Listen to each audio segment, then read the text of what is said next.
Salutations everyone, Dreamforge here with a build guide for one of my favorite games, Battle Brothers. Today we will talk about the Vanguard build. A build that I use myself a lot. I play on the highest difficulties that this game has to offer, and this build, or those builds, there are multiple versions of them. They work in any shape or form, they're really great. But the idea is I want to make those guides pretty quick, so I will just start right away. So the Vanguard build. The basic idea is you have a frontliner or a fighter, let's call him like that can take a couple of hits and is very well rounded. Like, I would say some sort of like a backbone to your company, right? And we achieve that by putting a lot of emphasis on well-roundedness. That fighter is basically useful in almost every situation possible. And if you play a little bit of Battle Brothers, this is a fatigue neutral build. That means that build can move 1 or 2 tiles in one turn and then swing, right? So we achieve that, and we don't really have to level fatigue. I will explain a little bit later how much you actually need, and we can put all those points into other things like range defense or more HP or even resolve, depending on what brother you use.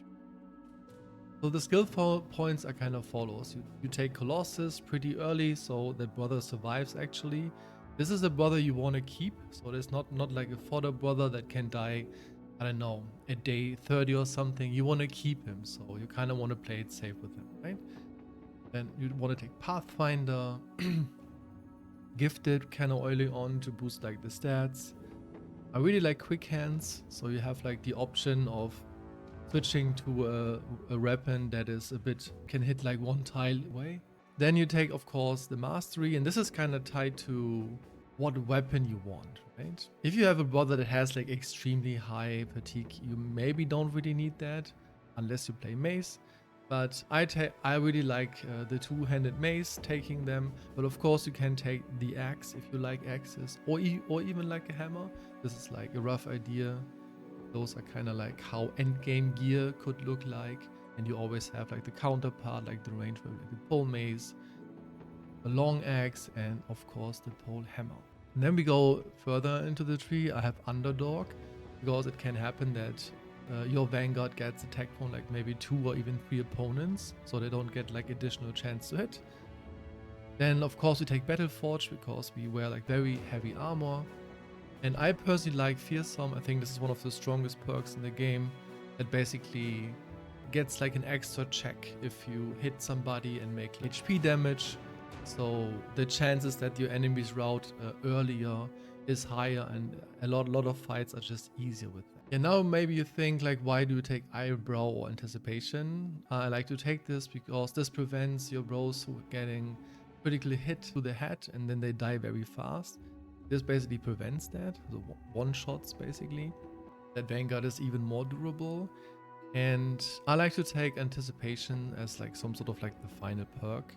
You have like fights against goblins, some raiders have that, fighting than armies. This is just a perk that makes it a bit easier to fight. You have more chances to avoid like range attacks, and therefore, again, very well-rounded fighter that you basically can use in almost every scenario, right? What I did here is like some sort of more like an early game build, how this could be.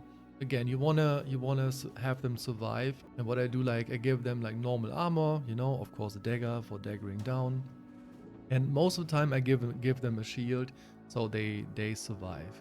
Until they are have Battleforge, you kind of want to keep them safer, more like behind your fodder bros, so that you can actually keep that brother. So why this all works is moving and hitting cost fatigue, and you basically try to achieve that you just have enough, and I'll explain it now, fatigue that you can do those things. Of course, getting hit costs fatigue, but again, I don't want to bore you with like all the math behind like what fatigue gives what and whatnot. What you want to try is you want to have, let's say, 25 to 30 fatigue every turn that you can use, just to be safe. And if you look at like this endgame gear, like this costs fatigue to wear, like 42. Like this helm costs something. The weapon, both weapons you have obviously cost fatigue too. And what we try to aim here is that we have enough fatigue wearing all those heavy plates, but being able to hit regardless or to move that character. And we achieve that if we have, like, let's say roughly 110 fatigue. And there are some bros you can hire, let's say for example farmhands, they can have that at the start. You want to aim that you hire a bro that is around that area. You don't really want to put a lot of points into that. For endgame, you kind of want to aim for 85 to 90 HP. And I can see, like, if you start with 55 life, which is not much, and he has like 1 star, that's actually enough. Like, a lot of bros can have that in the beginning. Melee attack, of course, as much as possible. I would say if you reach like 90, that's absolutely fine. And of course, melee defense is one of the most important stats you want to have as much as possible. But you can see if you start with 5, and a lot of people can do that, and you have 2 stars in that, that's actually possible, right?